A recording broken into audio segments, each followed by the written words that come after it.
Bom, gente, começando aqui mais um episódio aí do CP Futebol Clube para falar sobre a vitória do Inter contra o Metropolitanos e já projetar também a próxima rodada aí do Campeonato Brasileiro, tanto do Inter contra o Bahia como o Grêmio contra o Atlético Paranaense. Comigo aqui, o João Paulo Fontoura. Pela primeira vez, Lucas, prazer estar contigo. Acho que primeiro falar da Libertadores, né? Porque Com foi o certeza. assunto da semana, né? E se não respingar no jogo do final de semana contra o Bahia, vai respingar com certeza na sequência do Inter na Libertadores. O resultado foi fundamental, independente do desempenho da equipe, que de novo foi bem abaixo, né? Mas o Inter encaminhou uma classificação, assumiu provisoriamente a liderança do grupo, né? O que chama atenção, porque o Inter não jogou bem praticamente nenhum dos jogos, né? Mas está na frente. E acho até que, pela minha projeção, o jogo mais difícil, que é o jogo contra o Nacional, no dia 7.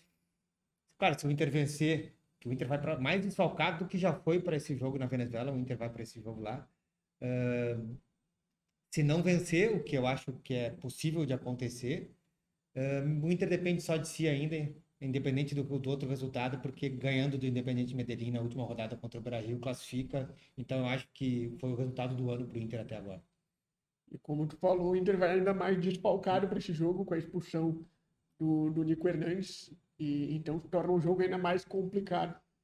Para quem não está atento às datas, e a gente está sempre de olho com a agenda aberta ali, é dia 7 de maio, ou seja, daqui a 15 dias, do dia que a gente está gravando esse episódio.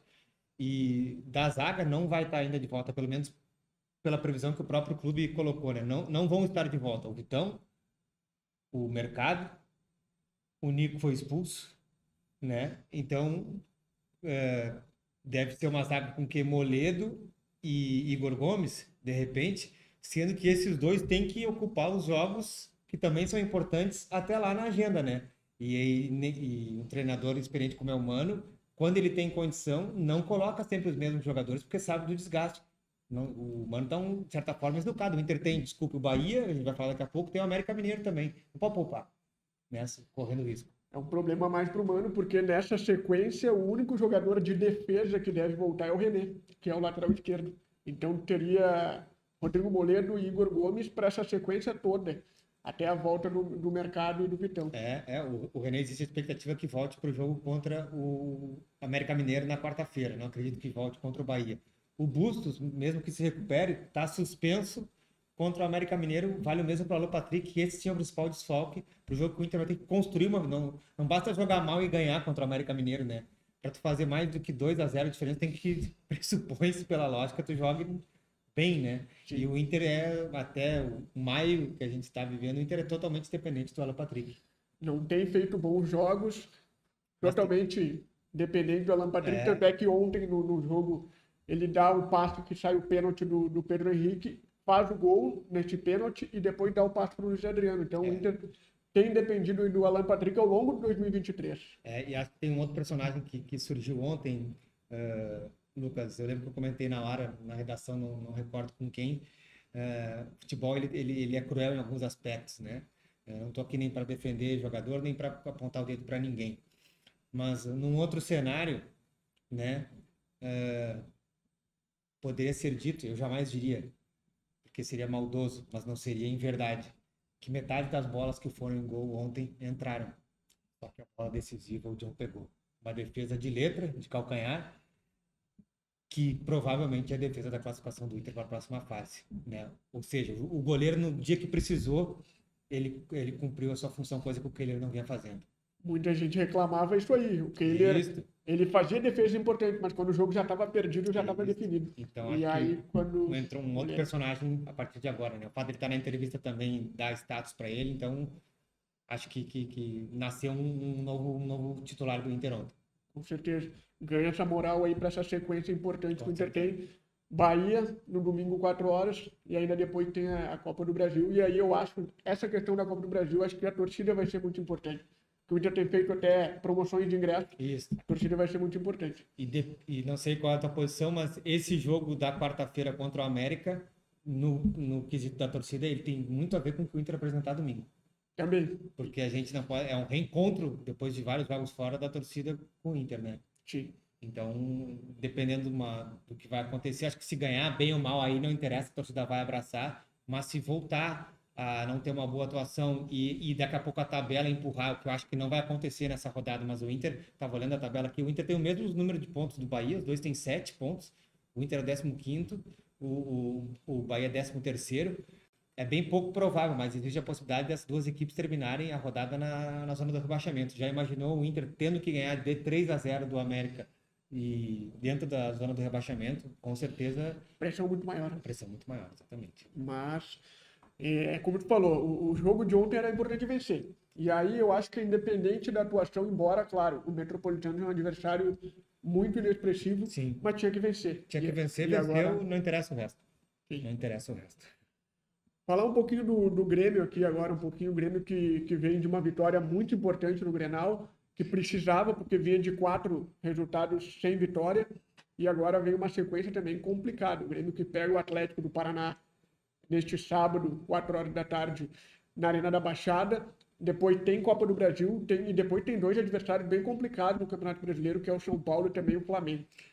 A vitória no Grenal sempre dá um fôlego para quem vence, né, Lucas? Mas eu acho que para esse jogo do final de semana contra o Atlético, a melhor notícia, se é que você vai se confirmar para o Grêmio, é o Atlético não botar o seu time completo também, porque o Atlético joga uma decisão contra o Botafogo no Rio de Janeiro pela Copa do Brasil. Então, qualquer desfalque importante, tipo um Vitor Roque, um Fernandinho que já está fora machucado, para o Grêmio que já se prevê que vai tirar metade do time, e mais ou menos a gente sabe o que acontece quando o Renato poupa muita gente, num resultado que tudo indica não vai ser favorável, no conjunto dessa sequência que tu prevês, eu acho que coloca o Grêmio de novo em alerta ligado nessa largada de Campeonato Brasileiro, tirando a Copa do Brasil, que vai ser bem difícil eliminar o Cruzeiro lá.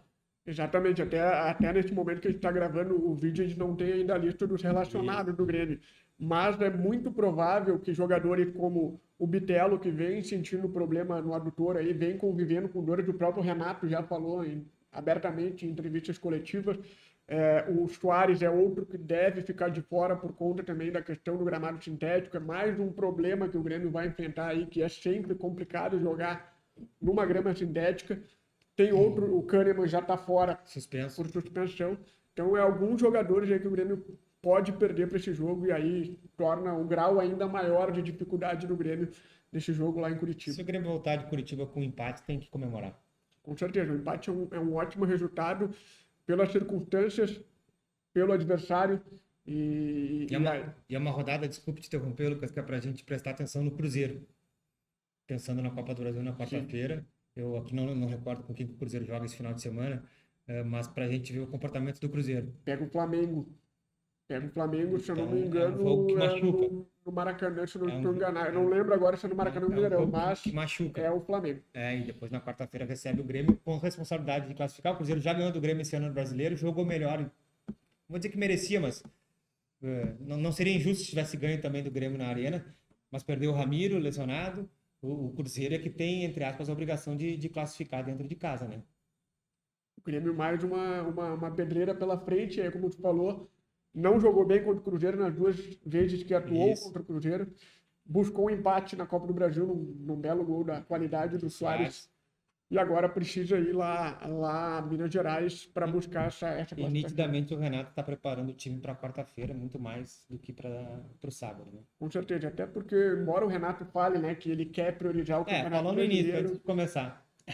E aí a gente vê que a questão do grupo, ele mesmo já reclamou que faltam jogadores de velocidade, isso aí acaba influenciando num ponto corrido, e aí acaba tendo que priorizar também as Copas, que em tese dá para dizer que é mais fácil, talvez, mas é um caminho mais curto, então, isso, com certeza. Os resultados nas competições é que ditam quais prioridades serão tomadas. Pelo menos é como eu enxergo o discurso dos treinadores.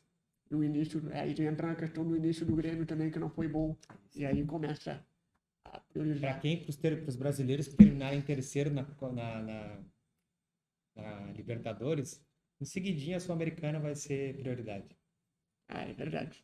Bem lembrado. Então é isso, gente. Mais um capítulo aqui do CP Futebol Clube. Lucas Melo, João Paulo Fontoura, a gente aí falando da vitória do Inter na Libertadores, mas também projetando o Inter e Grêmio aí nessa próxima rodada no Brasileiro e falando um pouquinho já do que pode ser aí nessas oitavas de final da Copa do Brasil na próxima semana. Até mais, até a próxima. Até mais.